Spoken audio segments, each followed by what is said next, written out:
Hi guys, how's it going? David Ayer here, and in this video I'm giving you my review of Suicide Squad. Directed by David Ayer, the film stars Will Smith, Margot Robbie, Jared Leto, Joel Kinnaman and Viola Davis. Now Suicide Squad is DC's latest film in their extended shared universe of films that began with Man of Steel back in 2013 and was followed up by Batman v Superman, Dawn of Justice, which came out earlier this year and was met with mixed reviews. Not everyone loved it. It was a very divisive film. A lot of people loved it, but a lot of people hated it, and it divided both fans and critics. So DC really needed a hit on their hands with Suicide Squad. They really needed it to be good. I've got to be honest with you, I was really looking forward to Suicide Squad. Even long before Batman v Superman came out, I was more excited for this than Batman v Superman. I've got to be honest with you, I was. I remember even when it was first announced, I was really excited about the notion of a Suicide Squad movie because it was something so different that DC's never done before. How many times have we seen Superman and Batman done, but we've never seen a Suicide Squad movie, a team of supervillains? I was like, oh yes, and that is a film I want to see. I remember when the first trailer came out back at Comic-Con last year, it got me so excited to see this film. I've been excited to see it for well over a year now. I was really looking forward to it. But that being said, I did get a little nervous going into this film because reviews from the critics came out and it was very negative. Like, a lot of people really didn't like this film and were really harsh and were really against this, and even people that I respect and trust in terms of film criticism were saying that it wasn't very good, and I was getting really worried and nervous, but I was still excited, still looking forward to seeing it. So I went in with an open mind and I really wanted to love this film and I really wanted to like it, and I did. I absolutely love this film. Now, is it the best film DC's ever done? No. Is it one of the best comic book movies of the year? No. It's not one of the best films of the year either, but I actually really enjoyed this film and I had a really good time. I mean, is it a perfect film? No. Does it have problems? Does it have flaws and issues?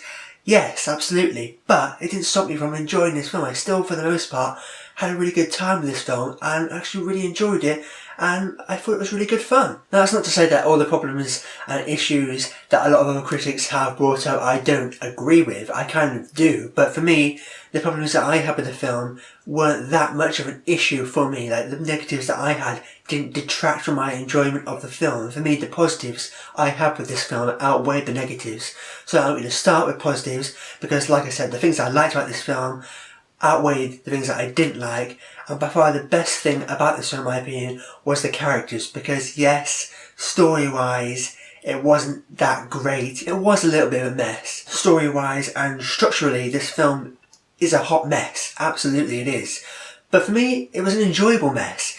Yes, it wasn't a perfect film. Technically, it wasn't that great, but I found it fun, I found it enjoyable, and I had a really good time. And for me, the best thing about this film were the characters, because yes, the story wasn't that great, but the characters really held this movie together for me, and the characters were undeniably the stars of the show, because like Avengers, I mean, obviously the Avengers was a much better film than this, but in terms of the Avengers, the story wasn't anything groundbreaking, wasn't anything revelatory. It was really all about the characters. The characters were the stars of the show, and the characters were what drove that film, and it was the same here. It was actually a very character-driven film. All the characters were great. They were all presented really well. They were all portrayed really well by the actors. I really liked all of them. I mean, some had bigger roles than others, but I think they balanced it really well. They weren't all leads, and at the same time, there wasn't just one lead and all supporting. You know, it's not as if Will Smith as Deadshot took over and it was his show and all the others had nothing to do. You know, that wasn't the case, and it wasn't as if they all had lead roles and they're all fighting over the lead. That wasn't the case either. There was kind of like 3 leads, the 3 main ones really. I mean, excluding Amanda Waller, who, by the way, Viola Davis did a great job as that character, and she was just as ruthless and harsh and horrible, and you know, as you'd expect from a character such as Amanda Waller. But yeah, the 3 main leads I would say were Deadshot, Harley Quinn and Rick Flag. They were the main trio, and then we had the 3 kind of main supporting, which were kind of like Killer Croc, Diablo, and Captain Boomerang. And then we had the 3 minor supporting characters, which were kind of Katana, Slipknot, and then the Joker as well. And another thing I liked about the characters is they were all very different from one another. They didn't all have the same mindset, they didn't all have the same attitude to how they reacted to the situation.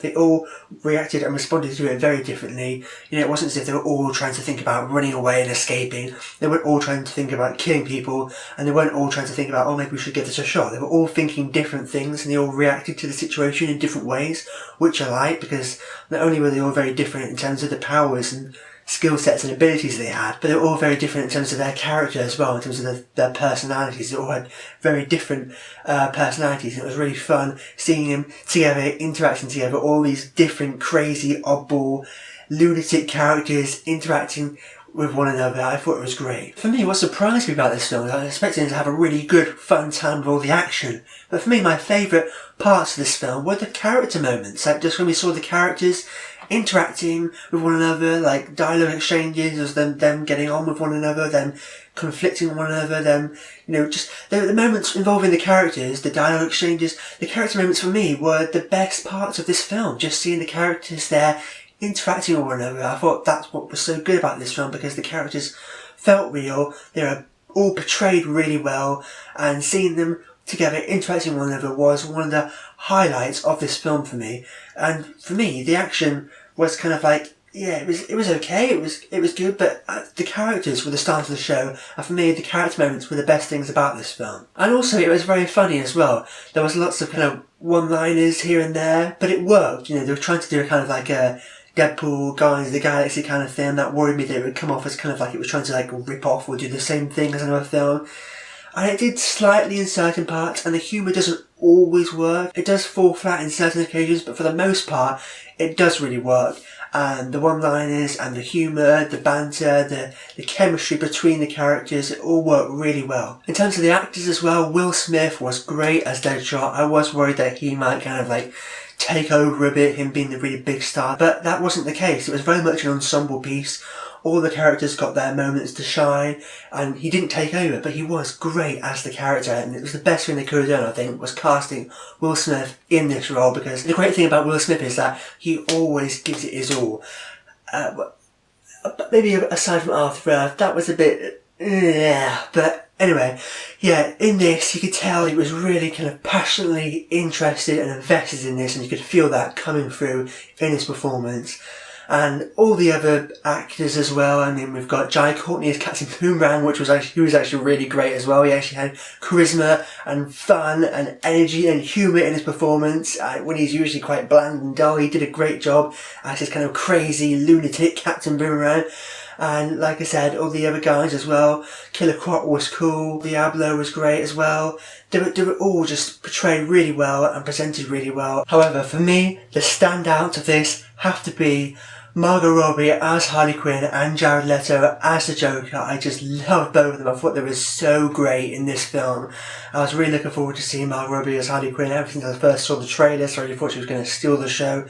And although she doesn't steal every scene she's in, and she doesn't like take over or anything, she did do a great job as that character. I mean, you don't see Margot Robbie at all. It's actually like you're watching the character of Harley Quinn from like the comics or the cartoons or whatever, just brought to life on the big screen. It's just so great to see Harley Quinn for the first time in live action, and Jared Leto as a Joker as well, because I wasn't too sure about the Joker on the trailers. I was like, okay, they're doing something different here, it's going to be a different take on the Joker, but I actually really liked him as the Joker in this film, and I thought he was great. I mean, was he as good as Heath Ledger's Joker? No, but again, they're very different characters. Yes, they're both the Joker, but Heath Ledger's Joker was more of this kind of terrorist. It was more of this real-world terrorist in Christopher Nolan's more grittier, real-world, grounded universe, whereas this Joker is more of a really crazy, psychotic, more clown prince of crime Joker. And that's one thing that I think they did better in this film. Heath Ledger's version is definitely the best one for sure, but what I liked about this one, it was more like the clown prince of crime from the comics, you know, because like I said,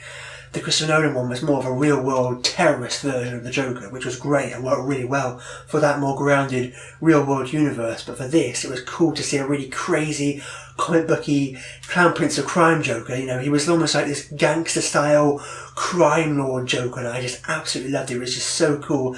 And seeing him and Harley Quinn together and that relationship and how that played a part in the film, it was just so cool to see. It was one of my favourite things about the film, was the relationship between Harley Quinn and the Joker. You know, the scenes they have together, the bits of backstory that we see in flashbacks. I loved it so much. I was like, oh, well, I wish it was a Joker and Harley Quinn movie, and I just really hope that from this film, they do like a Joker Harley Quinn spin-off, because I would just absolutely love to see that, like a Bonnie and Clyde-esque Joker and Harley Quinn spin-off movie. I would love to see that film. I just touched on this a second ago, but the flashbacks I actually really liked in this film. I mean, a lot of the time flashbacks can really irritate me and get on my nerves when they're used excessively in films, but with this film, it worked for me because they needed to show us glimpses into these characters' backstories, but they couldn't just spend like, you know, I don't know, half an hour to an hour at the beginning of the film going to all these characters, showing us all these characters' backstories, setting up all these characters. It would have just taken way too long. They just needed to get straight into it. And also, you can't really bash it for the use of flashbacks because they kind of needed to do that. I mean, this isn't an origin story, but at the same time, we do need to see glimpses into their backstories and to see their origins and see how they became who they are today. And I think the flashbacks did a really good job and a really effective job at showing us these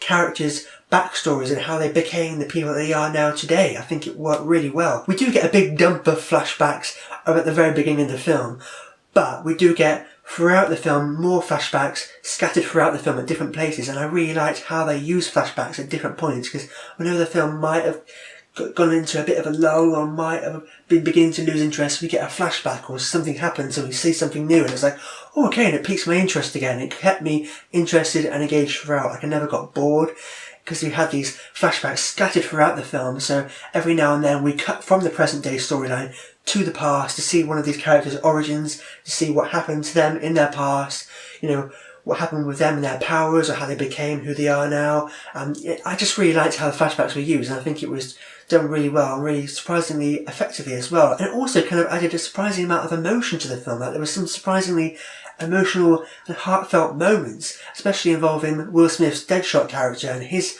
backstory with his kid and the relationship they had and him wanting to get back with his kid. And also Diablo's character as well, him not really wanting to use his powers because of how powerful and dangerous he is.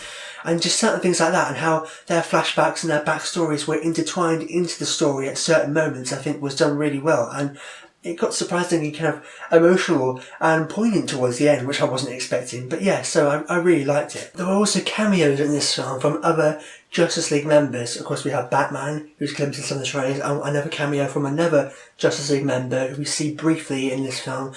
And I think the cameos were really well done, because one of my biggest issues with Batman v Superman was that the cameos from the Justice League members in that film, it just felt so forced and out of place, and like it was just shoehorned in there, like throwing it in our face, like, here's the Justice League, here they are, they're coming soon. But in this film, it felt so much better. It felt more natural and organic to the story, because what they did in this film is what I wanted them to do in Batman v Superman. In Batman v Superman, they just had them on like a surveillance footage.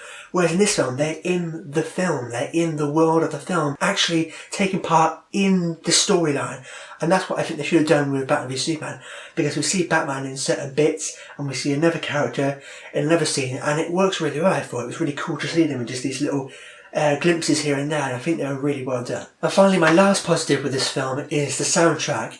It is partly score and partly soundtrack, but the soundtrack aspect of the film I actually really like. So I was worried I might find it a little jarring, how certain musical tracks would just suddenly just chime in, but they were mostly integrated in the world of the film, whether it's kind of playing on kind of radio speakers or whatever. And I think the music did work, because we got the musical tracks in the trailers that really worked, you know, the contrapuntal music kind of thing, and these various musical tracks that were implemented into the films at various points, I think really worked. And they were each track, kind of almost each character had a different track, like You Don't Own Me was kind of like Harley Quinn's song, if you like. And I liked how these different songs were integrated into the film, and it was kind of doing a Guardians of the Galaxy kind of thing, but I think it still worked, and it kept it feeling fun and exciting with the music there, you know, and it really helped add a sense of kind of personality and fun to the film as well. So yeah, I really like the music. And now getting onto some negatives out of this film, and I do have a few negatives. It's not a perfect film, it's not without any any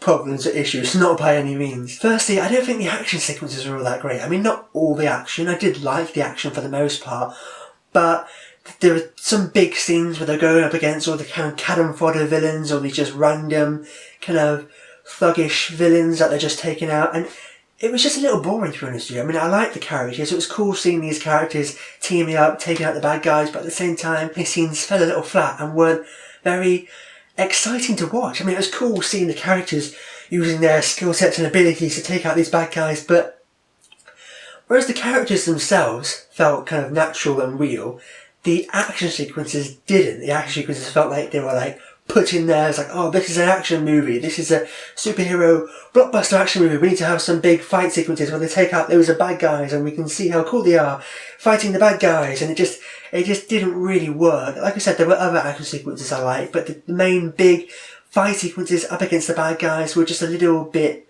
kind of dull and lazy and uninspired, really. It wasn't really that exciting or fun. I mean, it was in certain moments, but for the most part, it was just a little like, okay, we're seeing them taking out the bad guys now, taking out the kind of fodder, okay. It was just like a typical by the numbers thing, or we need to have them going up against the bad guys now, taking out the bad guys. It just, I don't know, it wasn't as good as the rest of the film. Like, for me, the character stuff was much better than the action. But by far the biggest negative I have of this film are the villains. The villains are just such a complete and utter joke. They're just such stupid, weird villains, which is like, oh, why were they the villains of this film? I just don't understand. It just, for me, the villains really let it down. Like, I loved everything else for the most part, really, but whenever we got the scenes with the villains, it was just like, I was sitting there like, oh god,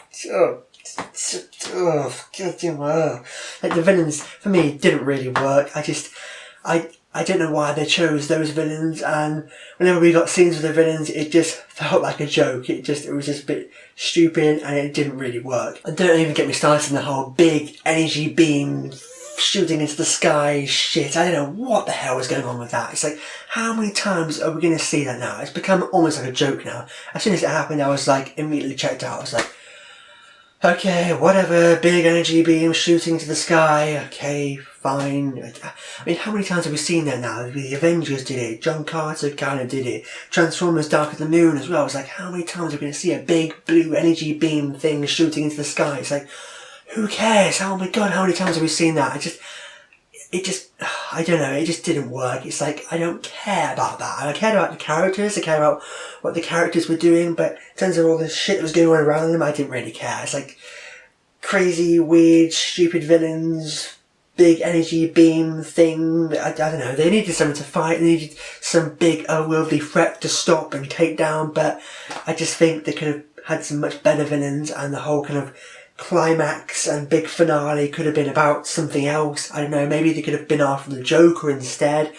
I know they did a bigger, more otherworldly threat, but it would have been really cool to see them go after the Joker. It does kind of derail a bit in the third act, but for me I was still able to enjoy the film because of the characters and because of other things that I liked. It didn't fall apart for me. Yes, the action, the villains, the climax, the big finale, it wasn't that great, but I still liked the characters, and there were still lots of really great moments in there that I liked and I enjoyed. So for me, it didn't ruin the film for me, it didn't detract from my enjoyment of the film. I still liked the film. It did kind of derail a bit when they went on that mission and that, but I was still invested in what was going on. I was still interested and engaged, and I could still have fun and have a really good time. Overall, Suicide Squad may not be one of the best DC films we ever had, but it was an improvement over Batman v Superman, and I think it was a step in the right direction for DC. With likeable and interesting characters, an abundance of entertaining character moments throughout, and loaded with a sense of fun and energy and personality, Suicide Squad is cool, different, and great fun to watch. I'm gonna give Suicide Squad 4 stars.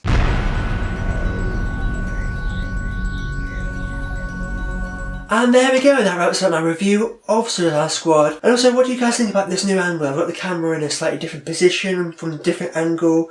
What do you guys think about this? Do you prefer this than the other setup? Let me know down below what you think. And also, have you seen the film yet? If so, what do you think about it? Let me know down below, I'd love to know. And if you like this, make sure to click subscribe to see more. But for now, I've been David Ayer. I'll see you next time.